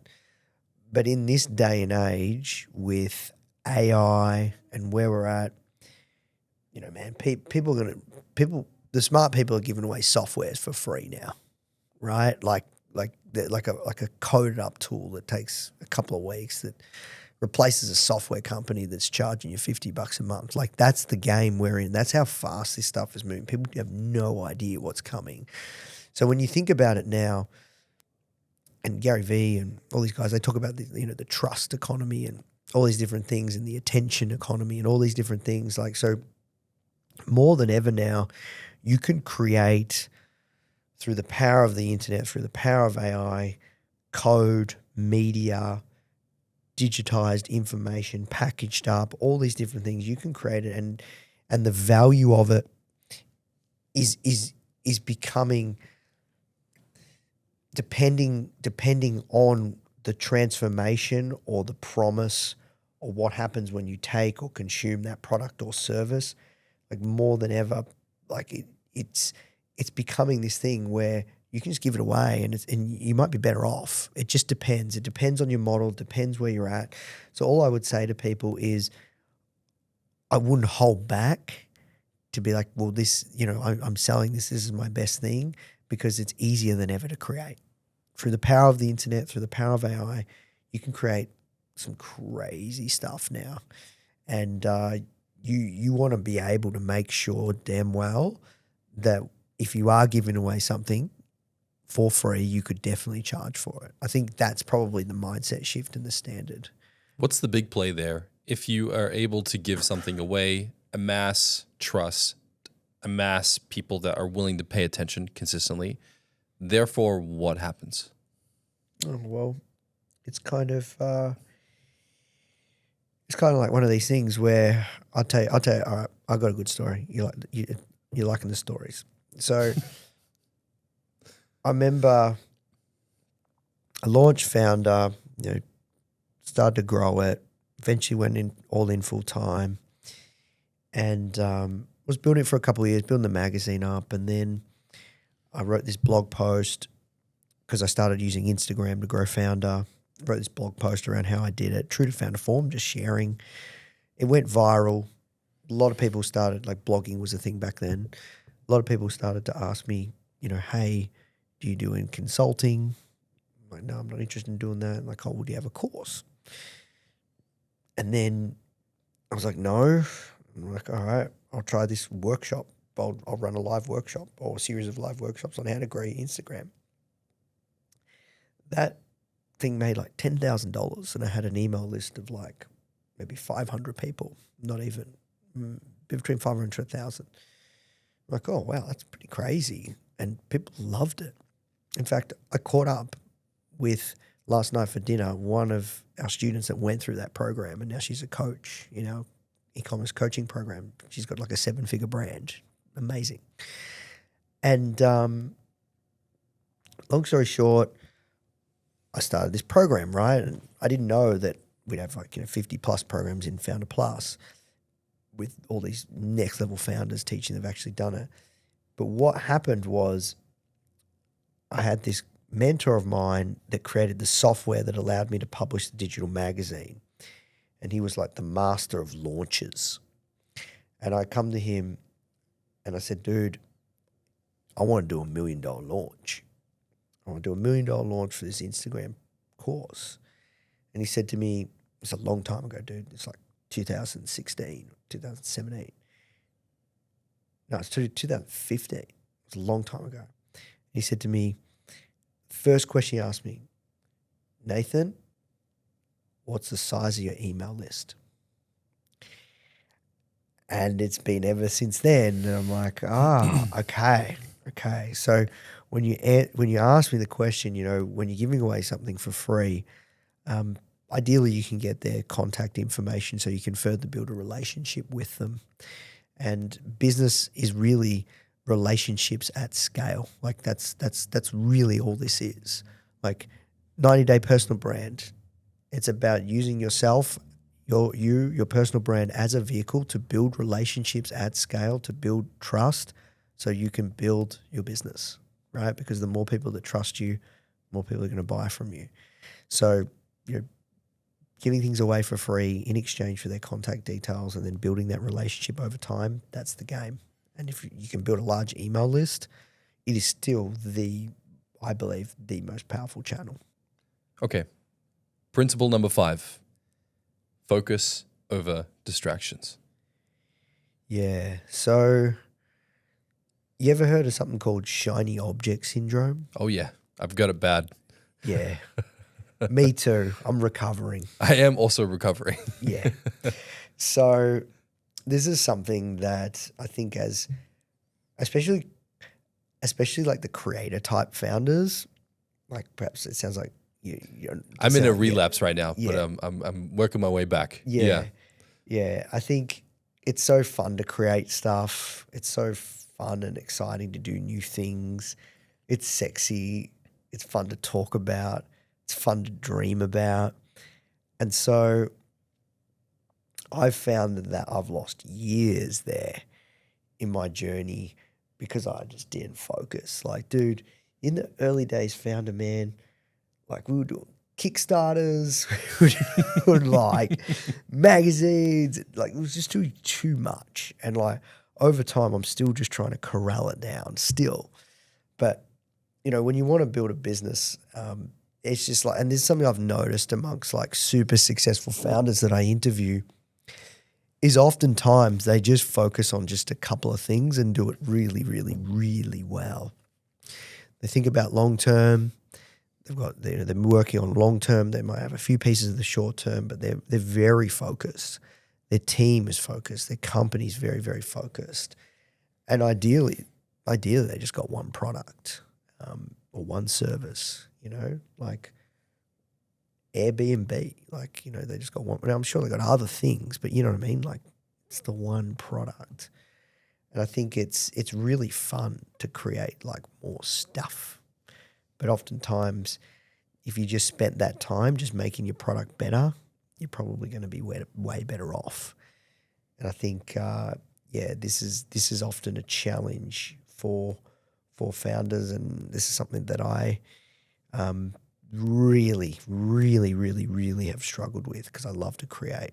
Like, dude, we did this awesome book, so called Foundr version 1.0.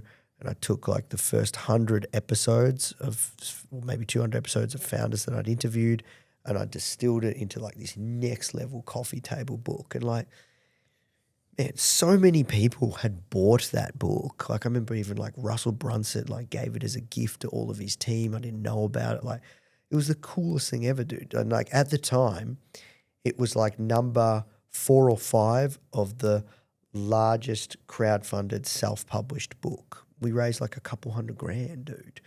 And like I made the dumbest mistakes you could ever make. I made the cost of the book $40 Australian, and the cost of shipping $40 Australian in 2016. Yeah, that's wild. Yeah. And we still got $200,000 worth of book sales. Like, imagine if I had just changed it to $60 and then $20 shipping. Yes. Like, yeah, it feels a bit better that way. Man, I've made every mistake. So the point is, it wasn't that it wasn't something that I didn't do well. I think I was really proud, and the product was amazing. But like, I just had so many things going on, and that's been a consistent theme for me throughout my journey. And I think one thing that I really try and subscribe to now is just trying to really stay focused on doing a couple of things well. And if you can do that, that's when you win. How can you encourage founders to stop chasing shiny objects and to zoom in on that one thing? Well, I think it starts with your target, right? You know, we all have targets. We all have goalposts that we're working towards. So start with one, right? I used to have like so many. So start with one and then just layer it down, like in the most simplest form. How can you start with one, layer it down, and then what are the activities that you need to do to get to that target, like in the most simplest form? And I think if you can just stay focused on that one thing and those activities to hit that one thing and get your company around just that one thing, that's when I've seen the best results. Now, you use a pyramid to make decisions. Customer impact, financial impact, ease, and most people flip that. They do the easy thing first because it feels like progress. Why? So I like these three things when it comes. I like to use these three pillars to make decisions and then rank them from 1 to 10. If I'm looking at an idea or an activity or something to do, it's ease of execution, financial impact, and then customer impact. So ease of execution, how easy is it to execute it, bring it to life? Financial impact, what is the potential dollars? Like, you know, will it be a game changer or will it be not bringing in much dollars? And the last one is what's it going to do for the customer? Because we always want to think about the customer first and foremost. So you'd rank that idea 1 from 10. So a great example. This is a very, very, very great example. So let's just say we want to start adding sponsorship as a revenue line to our media company. Ease of execution, I would probably give that an 8. Like, you know, we might have to hire somebody, but, you know, we've got the assets there, right? We're not offering sponsorship. Financial impact, you know, this could be a multi-million-dollar line of business. Let's score that pretty high. And then, is it good for the customer? Well, yes, only if we choose the right sponsors. Will it impact them? Not so much. Not really at all, right? Like most media assets have ads, TV, or even, you know, Netflix has ads now, right? So that you can kind of, and then we'd look at something else, right? So using just a simple scoring framework will really help you make better decisions, because I think oftentimes when you're looking at all the things that you could do or should be doing, you know, I was speaking to a founder yesterday in our community and she was like, oh, look, you know, I'm looking at the wholesale part of my business and I haven't done anything for it and it's made a bit of money. Like, do you think I should go for it? I'm like, well, use this framework. Like, you know, if you just focused on your Facebook ads, if you focused on your email list, if you focus on some of these other channels like TikTok Shop, you know, what's the financial impact? What's the customer impact? What's the ease of execution? And you'll work out pretty quickly which is the best pathway to go down. What do you want to go after? So I think back in the day and for a very, very long time, what I used to do was I just used to do things because I saw somewhere somebody saying it's awesome. Like, oh, you know, Reddit's an amazing channel to grow your business. Let's spend some time there. You know, launching a podcast. That's an amazing channel to grow your business. Oh, now we've got to do a blog. Oh, and now we've got to, you know, focus on founder-led content. Like you can never stop. So I like using that as a decision-making framework for any big initiative or project that we're going to put serious dollars and capital and time and people behind. Has there been anything recently you've really wanted to do and then you've had to nuke because it just didn't fit the criteria? Yeah, 100%. So, there's 101 funnels that you can build and you can test them. And I can tell you about the next principle in a second around testing, which is the game changer, so I'm excited to share. But there was this funnel we were looking to build, and in the end, the numbers didn't stack. It wasn't worth it. Principle number 6, your brand is a reflection of your leadership. Yeah. So one thing that I'm really proud of with Foundr, and I've noticed this amongst other successful founders as well, is the power of branding, which you guys have a whole business around this. More than ever now, you have to have a great brand, I believe. And it's what builds trust, because that's what you're trying to do, right? When somebody's thinking about doing business with you, even if you don't have a relationship with them, even if you don't have a relationship with them yet, it's like, what is the first thing that makes people feel like, okay, maybe this is something I want to work with, or yes, this excites me, when they come into contact with your brand. So what I've learned when it comes to creating brands, and I feel this with Foundr, I feel this with this ecom brand I launched called Healthish, is there's 3 key things that you need to build a great brand. And I'd love to hear your take on this, because this is how I think about branding. Is first and foremost, you need a great product or service. Oh, right? yeah. That just goes there. And we've talked about how important that is. I would agree. Just FYI, if people come to us without that, we can't brand it. Yeah. You at least have to have something fleshed out before we can even start the branding process. Yeah, there you go. Yeah. And the second thing you need is great design. So I'm a big, big fan of great design. You can use that design aspect of your product or service, the look, the feel, even just your website, just all the visuals around who you are as a brand. You can use that as a differentiator in of itself. If you think of liquid death, it's just water. But the design is so different. And when I say design, it can be the copy, it can be the look, it can it's the visual communication. It's 100% brands. Yeah. Because it's just water. 100%. Right? So great design is expected now from a copy, visual, all of it. It's just expected. And if you want to cut out through the noise, you have to have a great designed brand, and you have to have great aesthetics all throughout the whole customer experience. And you look at companies in Silicon Valley, there's a reason that they all use the next level design agencies, right? Airbnb, when you can see that transition that happens. They start off MVP, bit rough, around the edges, whatever, but eventually it gets to the stage where they double down on design and they build an incredible brand because they know the power in it. And that's what I did with Foundr. In the early days of the brand, I doubled down on design. I made sure that the design was cool, it was funky, it was fresh, it was different. That's why I'm really excited about our rebrand that we're rolling out this year, because it'll have that same kind of, not the same, but it'll have a new evolved look and feel that's cool, funky, and fresh.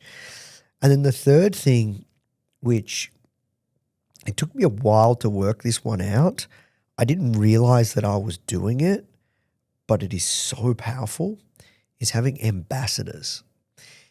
And, from building the Foundr brand, interviewing super successful founders, having them on the front cover of our magazine, some of the greatest founders of the world, and, even founders you might not know who they are, but behind the biggest, most iconic companies and services and products that we use every day, having them as, quote unquote, in some ways our spokespeople, has really elevated the Foundr brand. And that's where, if you look at great companies, who are your case studies? Who are your testimonials? Who do you work with? Who are your ambassadors? I interviewed the founder of a company called Hexclad. Have you heard of Hexclad? No. They make like really cool cookware. Oh, I know this brand. Yeah, I do. Yeah. Yeah. Who's their ambassador? Gordon Ramsay. There you go. Right? Yes. It's very clever branding. I don't need to, like, I could sit there and I could explain it, You don't need to. but we've just seen it in principle, Yeah. right? And so where you can to develop your brand, you want to look at who are the thought leaders, who's the who in the zoo in your industry. Who's the who in the zoo? Yeah. I love that. Who's the who in the zoo in your market? Who are the top 10, 20 thought leaders? And you want to work out how you can collaborate with them in some way, shape, or form, how you can align with their brand, how can you, in some way, shape, or form, get an endorsement, in some way, shape, or form, partner with them, in some way, shape, or form, work with them, in some way, shape, or form, let them experience your product or service or get a review. And that's what we've done with Foundr, right? Like you go to the Foundr homepage, we have Gary V as testimonial. We have Damon John as testimonial. Marie Foley, other famous founders. And they don't just give those out, right? So I've always looked to get great ambassadors for the brand. And I think that is a really, really powerful thing. So that's how I look at building an exceptional brand using those 3 principles. Principle number 7, leaders treat everyone with respect. Now, when you think about Foundr and the system that you've built, a lot of people I know that look at you and I've talked to about what you've created are fascinated and always ask me, how the hell does he get in those rooms? Or did he initially at least get into those circles to start speaking to these people? Did you have a playbook on how you were going to then scale these relationships over time? And what are some of the tactics that people could use for themselves if they would like to start interviewing people like yourself? So what happened was when I first launched Foundr, started as a digital magazine, and I very quickly realized the power of a cover. I really quickly realized the power of a cover where if you could pitch and say, hey, I want to interview you for my magazine as a front cover story, it has so much more weight than I want to interview you for my podcast. Because funnily enough, once you actually have that proof of like, I've interviewed this person, this person, this person, then it's just assumed. Status and authority is assumed. And then if you put, that person's launching a book, then it's like no brainer. So the way that I got a lot of interviews in the early days was, 1, I had the magazine, but 2, I started to build the audience. And 3, I looked for when people were looking for press. And that's something that, you and I talked about offline, is a lot of times certain thought leaders, they're launching a book and they're going to do a book tour. And there's this thing called the Amazon coming soon list. And on Amazon, you can go to any category and you can see the books that are coming soon. So if they're working with a publisher, which usually they are, like, you guys, you published by Wiley, right? Wiley, yeah, yes. There you go. So, Wiley would have went to Amazon 6 months before your book launch and put in there that your book's coming on Amazon, coming soon. And you can scan that list. And from that list, you can find all of these thought leaders in whatever category: health, wealth, finance, business, entrepreneurship, sports, whatever, cooking, anything. And then you can go and reach out to them and you find the PR company that's representing them, or you reach out to the publisher. And in the early days, that's how I used to get a lot of interviews. So that's a great hack, even for an early stage podcaster or someone doing any kind of entrepreneurial. That's a really great hack for any kind of person that's in the early stages of doing some sort of interview show or wanting to get in touch with hard to reach people or thought leaders in your space. The second thing to look at is, who is the gatekeeper? Is it the PR agency? Is it the assistant? Is it the head of PR for that particular brand that founder owns? So you have to find the right person. The third thing is, don't be afraid to follow up. I have had many times the founder has said no, and then I followed up again. The founder has said no, then I followed up again. The founder said no, and then I've still followed up. Sometimes it can take 4 or 5 times to eventually that person agreeing. Most people would have given up by like the first time. So doing all of those things can be, a really powerful way to get you started on building your interview show, getting yourself in the right rooms. You also have to remember as well, like how you treat other people is really, really important too. I want to share like a really crazy story because I remember it wasn't always like this. Like it definitely wasn't always like this where I was able to open these doors even when I had the magazine, even when I had all these things. It just takes time. And I remember in the earliest days of Foundr, very, very early days, I went to Melbourne Uni and they had like this like little entrepreneurial talk thing, and they had some founders from Melbourne and Sydney come down, and they had this founder. They must have flown in. It's like a Startup Victoria event, and they had a guy called Noah Kagan, and he used to work at Facebook. Really, really cool guy. I'd never heard of him before, but he had a company then. It was called AppSumo. Now it's called Sumo. And I saw his talk, and I thought he was the coolest guy ever. And I'm like, oh, I want to interview him. So I went and I got, up to the stage. There's a massive line to speak to him, and I was at the end of the line, and then eventually I got to speak to him, and I'm like, dude, I love your talk. I'd love to interview you for my podcast and also for my magazine. I just recently got an interview with Richard Branson, and he's like, oh man, like how big is your show? How big is your magazine? I'm like, oh man, it's just getting started, early days. And he's like, oh look, I've just been on Pat Flynn's show. Have you ever heard of him? It's massive. He's like, look, just because I'm saying no now doesn't mean it's no forever. Here's my business card. And he gave me an AppSumo sticker. And, I remember feeling, and he walked away. And I remember feeling like one of those times where you just like feel like you've been punched in the guts. It's like, oh, it's just like, oh, and you feel like crap.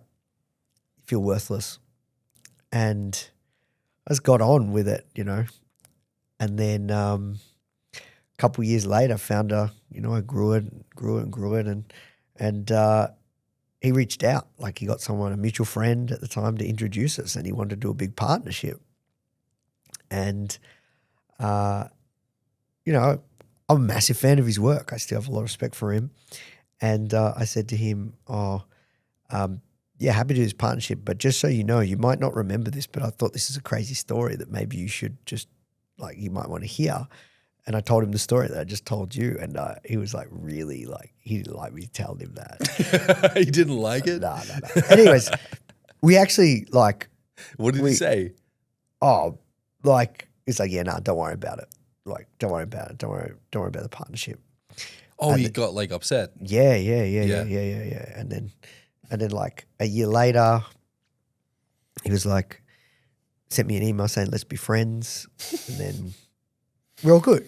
Yeah. And then we actually even did a podcast, and I interviewed him. We talked about this exact thing. And I guess the reason I'm telling this story is you just never know how you can build your way up to interview all sorts of people, right? Because he said no, but then eventually I built the brand. He come to me.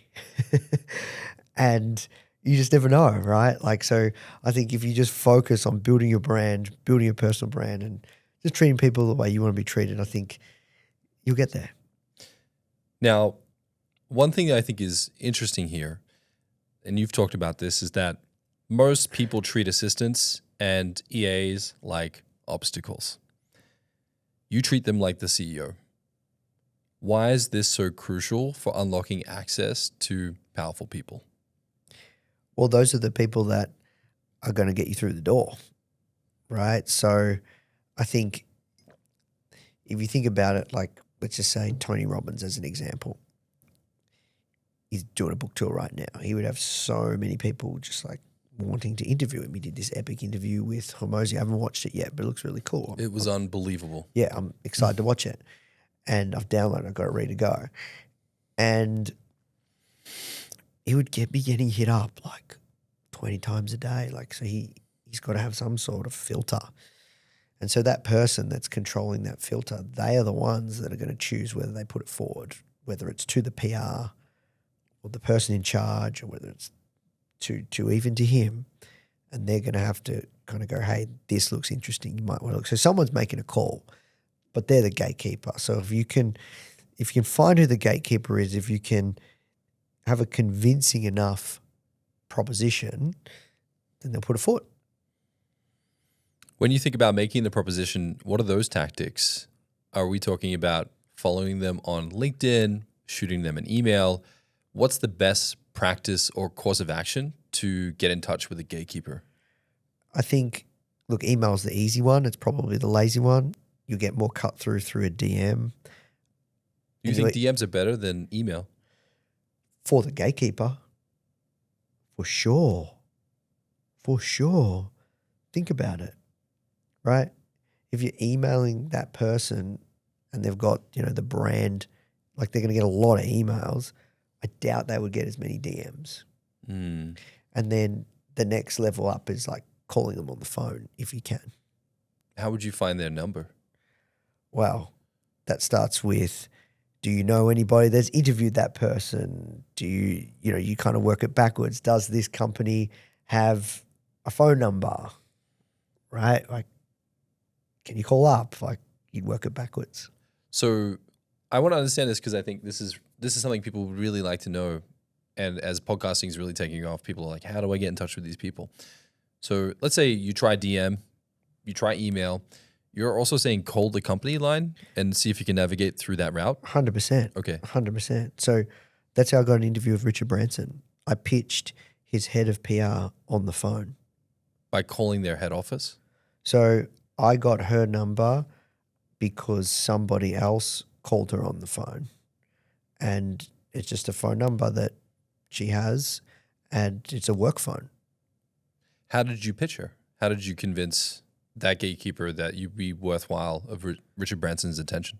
Yeah, so I pitched her on the phone really to just stand out, to get her attention so she would respond to my email. And then she said to me, she was just about to hop onto the tube, so I had like 2 minutes. I gave her my pitch. I was all over the place, super nervous because I thought this could be my big break. And from that, she said, look, please understand we get like 10 to 20 of these requests every single day. Shoot me an email. It might take me a while to get back to you, but I promise I will. And then I sent that email. I played on the fact that his first business venture was a student magazine, and I was launching a magazine. I played on the fact that it was early days and,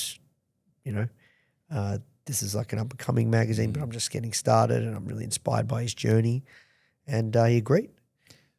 And I think I'll be forever grateful that he took that chance to give me that platform. And that's really, really helped grow the Foundr brand. But if it wasn't like, if I didn't get that interview, I'm sure I would have found a way to build the brand. But it was a really, really good, powerful turning point. So I think to answer your original question around like for people with podcasting and it's getting really saturated, I think the best thing you can do is first and foremost build a great show. And then once you're building that great show, just keep working your way up to bigger and more well-known guests, but still always focus on the storytelling component, because I've seen shows that don't have super famous people but are absolutely crushing it. And it's not, yes, the famous person does help, but at the core of it, it's the strength of the show. It's the strength of the questions. It's the strength of the storytelling. It's the strength of the packaging, and it's doing something different and standing out and getting those ideas and messages to spread. And that's the core of it. And if you do that and do it really well for a really, really, really long time, it's only natural that you'll build an audience. And as your audience builds, then it's a much easier conversation to go to somebody that's a thought leader in your marketplace to say, hey, I've got this amazing community. I think this would be a really big win for you. So it's all about serving first and asking later, what is the mutually beneficial exchange in value? So if you come on my show, I will help you do X. If you come on my show, I will send an email to my list. I will do this. I will do that. You see what I mean? And so when that person is launching a book, they're much more they're far more likely to say yes because they just want to move as many books as possible. I'll send an email to my list. I'll buy 200 books. You know what I mean? Like it's just easier. So that's how I would think about it. When someone's in a position where they're about to publish a book, do you mind just unpacking what exactly is happening? Because not everyone's had that experience or had proximity to what that looks like. Why is it that people of these massive companies care so much about their release of their book and getting publicity? And how can you think about leveraging that moment? So when you launch a book, everyone wants to get on the New York Times. Like most people want to get on the New York Times. Some people don't really care about it, but it's an authority play to launch a book and to have your own book. It's being able to say, you know what, I'm a published author. And it's about putting your thoughts out into the marketplace. And, you know, when you're launching a book, you want to have that impact, right? Like it's a lot of work. How long did it take to write your book? You want the real answer? Mm-hmm. I feel like I have two answers here. One is 6 years. Yeah. Because similar to you, my social media page is like my public journal. Yeah. I can scroll through my Instagram feed and I can kind of tell you where my head's at in life and what I've got going on and what challenges I have based on the material I'm making. But Cam and myself on the team scanned that, identified our best intellectual property, played with it, and then it took me about 6 months to wrap my head around how to put it together. Yes. And then physically writing it, 6 weeks. Okay, wow. Still, it's a lot of work. It's blood, sweat, and tears. I'm talking about 6 weeks of like no sleep, no time with family, just in a dungeon, crunching, agony. Yeah. So you pour your heart and soul into it, right? So yeah, you're infuriated by the time it goes to release. Yeah, so anyone that's pouring their heart and soul into a book, you want to get into the hands of as many people as possible. It's such a good reframe. I never thought of it because you want that proof or that validation that like all that pain has equated to people caring. Yeah. Yeah. And so if that's the case, more than ever now, people see the power of podcasting and podcasts as a new form of media to promote that person and also that book. Yeah. And so when they're like, if you're an extreme thought leader, like, you know, keep going down this Tony Robbins space because it's just topical at this point in time of doing this interview, he's going to look and go, how many, like, or his PR team are going to go, how many podcasts can we get him on? Let's get him on everywhere. So like, I'll never forget when I interviewed Tim Ferriss. So the way that I got an interview with Tim Ferriss was I was friends with Ryan Holiday. I haven't spoken to him in a long time, but I was friends. I got to know Ryan Holiday, and so I'm not putting out there saying friends with him, but like I got to know Ryan Holiday because he had a PR agency, and his business partner, I think his name was Brian, but he had a business partner, and both of those guys, I become friends with them, and they just kept feeding me famous people. And Tony Robbins had Ryan's company at the time was called Brass Check Marketing, which is a PR book marketing company for one of his books, and that's how I got our first interview with Tony Robbins. And then they're like, "Oh, hey, you want to interview Tim? He's launching this TV show." I'm like, "Yeah, sure." And they gave me a link to his calendar, and I could see he had blocked out like a whole week, and I got a 30-minute slot, You can imagine he was probably doing 10 hours a day, 30-minute slots. So he'd probably going to do 40 podcast shows, 40, 30 podcast shows. Jesus Christ. Yeah. And just bang them out. And that was the go.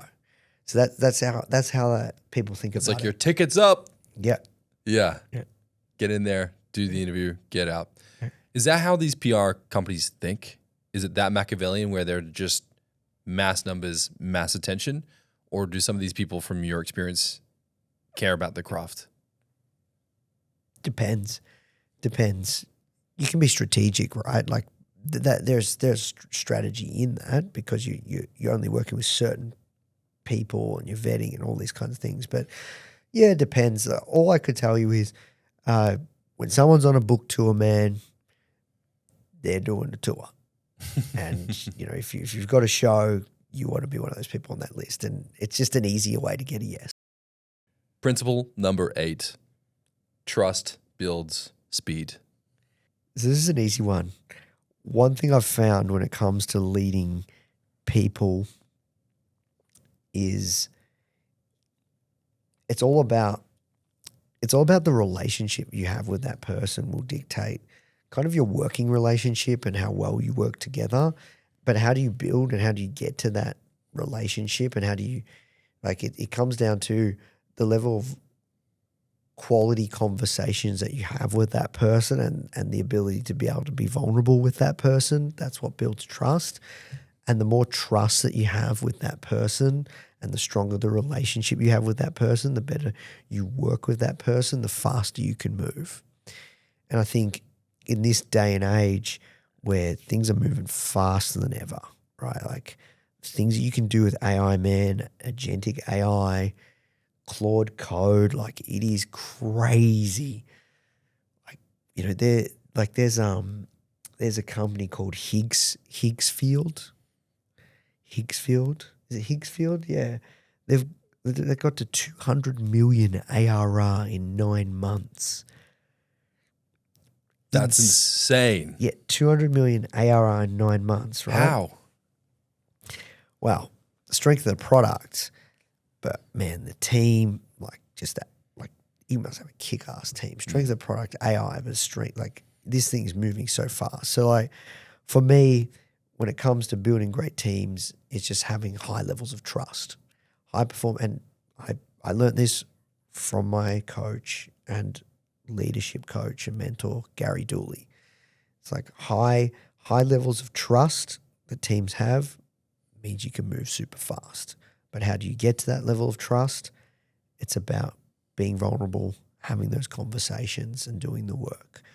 And when I think and reflect on some of the best work that I've done with the Foundr team, and when we've moved at breakneck speed, and when the team is just in a really solid place, because so many people have come and gone in the past 12 years, in the best solid place, when there's high levels of trust, we're really, really strong. And we move super fast. Yeah. Now, if you think about a trust and a relationship you need to develop with a guest for an interview, you have to have their team trust you. Because I imagine the more the gatekeeper likes you and trusts you, the more time you might get. The more they might say nice things about you in preparation for the interview and such. And just in general, if you're wanting to do business and build trust with people, what are the things you're consciously cognizant of when you're sitting in front of someone that you must do in order to develop a deeper connection to get a really good interview? If I can nowadays, I will share some of my own stories to provide context, to put that person's mind just kind of at ease. It depends on the person as well. I find it is easier in person because they've come all the way to wherever, to the studio, whatever, that you can kind of, they're here. It's a big deal. It is a different dynamic and frame as opposed to I'm just jumping on. I've got half an hour. Someone's told me, you know what I mean? So I think that's obviously different. But I think the number one thing, if you really want to do a great interview, is try and listen intently to what that person is saying, like truthfully try and listen and just follow your gut. So if the guest says something and it really kind of like, oh, I want to know more, you go a bit deeper. And then they say something, you're like, I'm not satisfied with that. I'm going to go get a bit deeper. So try and put yourself in your audience's shoes and try and understand what they would want to know. And then also at the same time, try and listen intently to really connect with that person and treat it not like an interview for a job, but you're getting to know that person and you really want to understand and being genuinely curious. I think if you do those things and you're calm and confident with who you are as a person to be able to hold that frame and that conversation, that flow, then you will do a great interview, because the key to a great conversationalist is what you don't say. And it's not speaking 80% of the time, maybe even 90% of the time.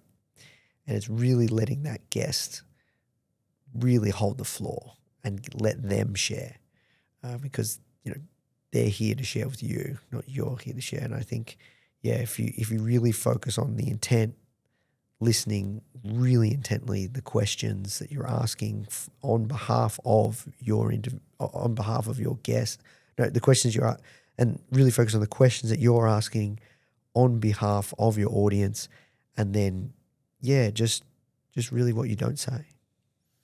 Was there a time where you learned that you could push deeper than you thought? Yeah, for sure. I think when I interviewed Scooter Braun, he was like a really good interview. He was like incredibly vulnerable. And I noticed like straight off the gate, like it was a fantastic interview. I noticed like just very quickly that he was just being so open, so vulnerable, sharing things that I just was not expecting him to share. And from that, I kind of was like, all right, well, I can further explore these things. I can ask things that I might not ask. And it made me more at ease. You know what I mean? And I think, the more that you can share, and if you can be vulnerable, asking your questions, giving context to your questions, I think it kind of just, you want to get, because you don't know that person, right? You don't really, oftentimes you don't know that person. So you really want to get onto their level, and you want to just kind of remove any of the cameras, any of the microphones, any of the lights, anything here, and you're just two people getting to know each other. It's a conversation, it's human, it's authentic. And if you try and remove all that stuff and just strip it all away, that's when I think you get the best interviews. Which guest or interview in your career surprised you the most? Oh, dude, I talked about the Scooter Braun one. That was I just thought that was really cool. It was one of my favorites. It was just so vulnerable. And he'd really done the work. So he went to this thing called the Hoffman Institute. Never heard of it before.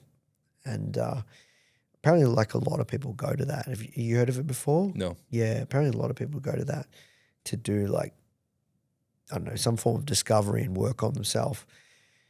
So he turned over a bit of a new leaf. I thought that was fascinating.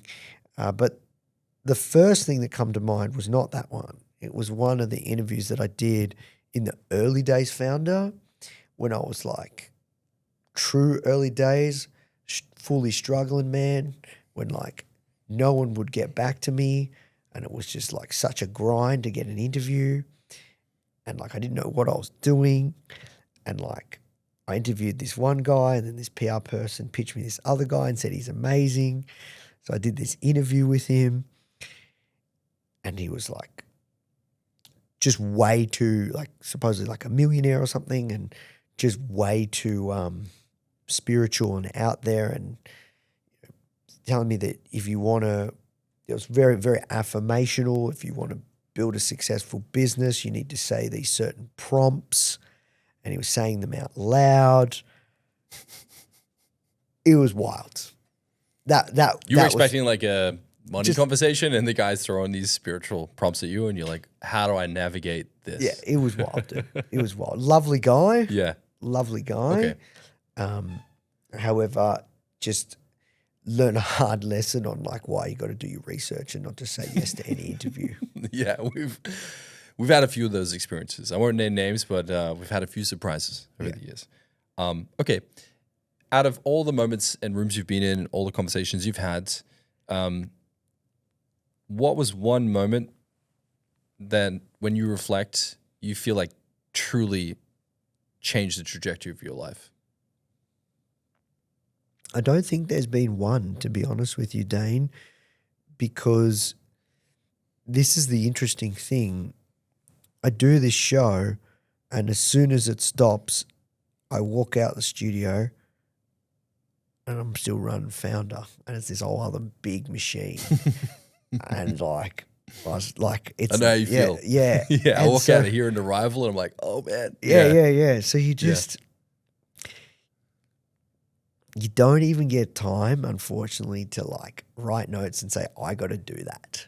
You know what I mean? Like I interviewed Phoebe Gates a few months ago. So Bill Gates' daughter, and like she's successful in her own right. She's building this crazy app, and she reached out to me and wanted to be on the show. And I was like, she's like a big fan. I was like, yeah, done.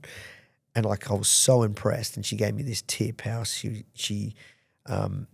said like how she hires interns and gets like AI savvy interns to join, and like all this crazy stuff. And I'm like, I should do that. It's like 3 months later, I still haven't done it. You know what I mean? So I think for me, when it comes to like the best life-changing interview, there isn't one. It's just a combination of all these different things. And I've done, well over like 700 interviews now. And sometimes you draw on like this one thing, and a lot of them, it's a huge blur. I don't even remember. Like, man, some of the guests don't even remember. It's fucking hilarious. Like, have you heard of Tom Shoes? Yeah.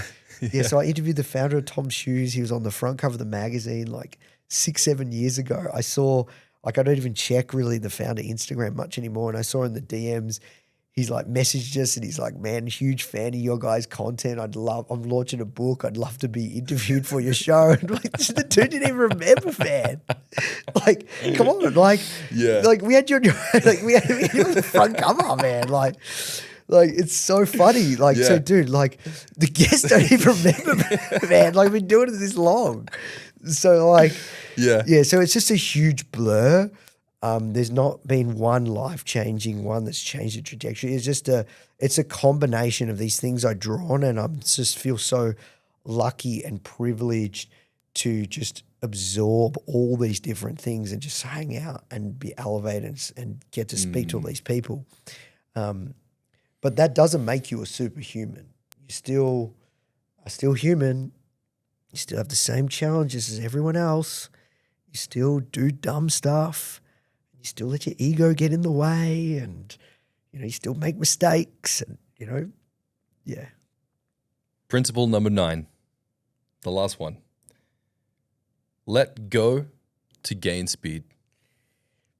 So I think when you're building your business, because you have built it, co-founders, no co-founders, let's assume you don't have a co-founder, it's your baby. And as time goes on, you need to hire people. You need to find people that can do, ideally, a way better job than you at it. But if they don't, like even 80% is great, right? But you got to let it go. And for a very, very long time in my journey, it slowed me down so much, and found it would be way bigger as a business and a company if I just let things go. But that perfectionist inside of me, that wanting to do it this certain particular way and being so specific and expecting people to understand it, and just loses so much time, man. So many hours, days, years wasted, like having to be approved by me, and like silly stuff, right? And so I think as you elevate as a leader, you have to think about, giving somebody the rope, and you just don't give them like all the rope. You just give a little bit, and And you give them a little bit more, and you give them a little more, and if it's not working, then you take a little bit back, and then they work it out, and then you give them more.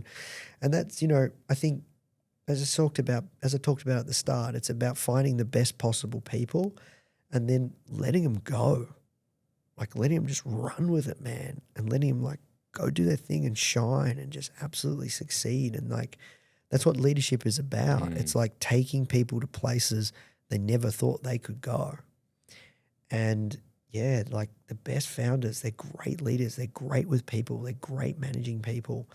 And they're great at, really getting people to places they never thought they would go.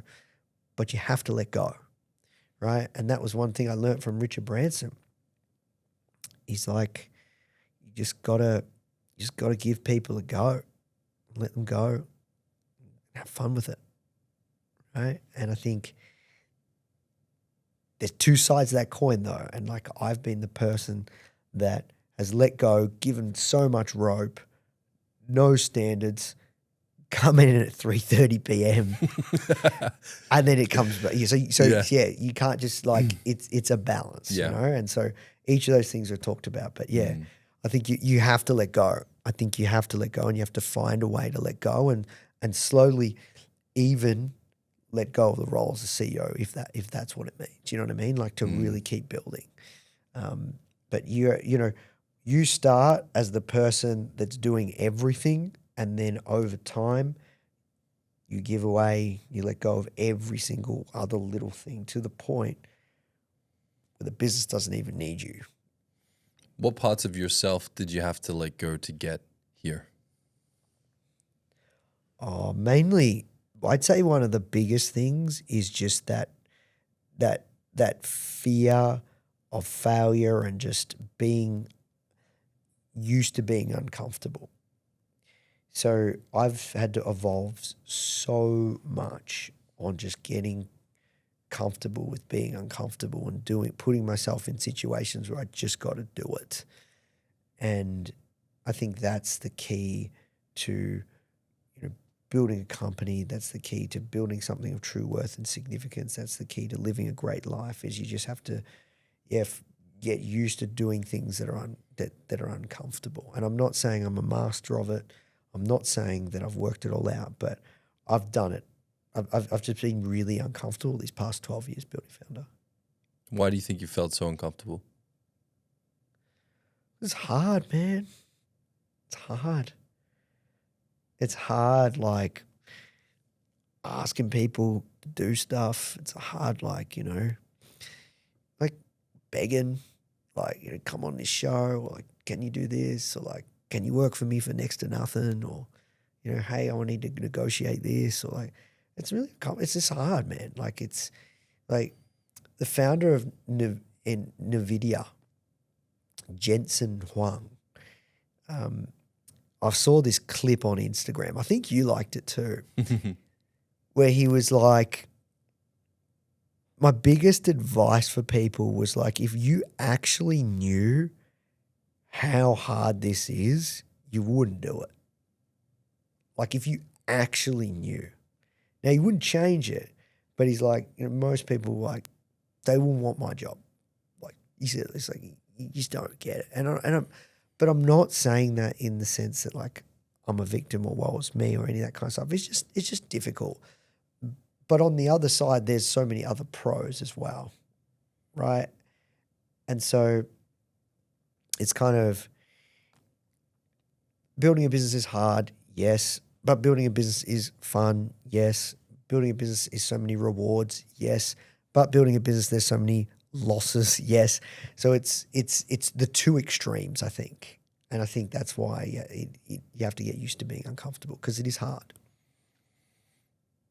What do you think has been the most challenging thing to overcome in the last 12 years? Trusting my own decisions, trusting my gut, feeling worthy, not feeling like an imposter, not feeling like a fraud. Do you still feel like a fraud sometimes? Oh yeah, for sure. Yeah, heaps of people do. I think it's normal. Yeah.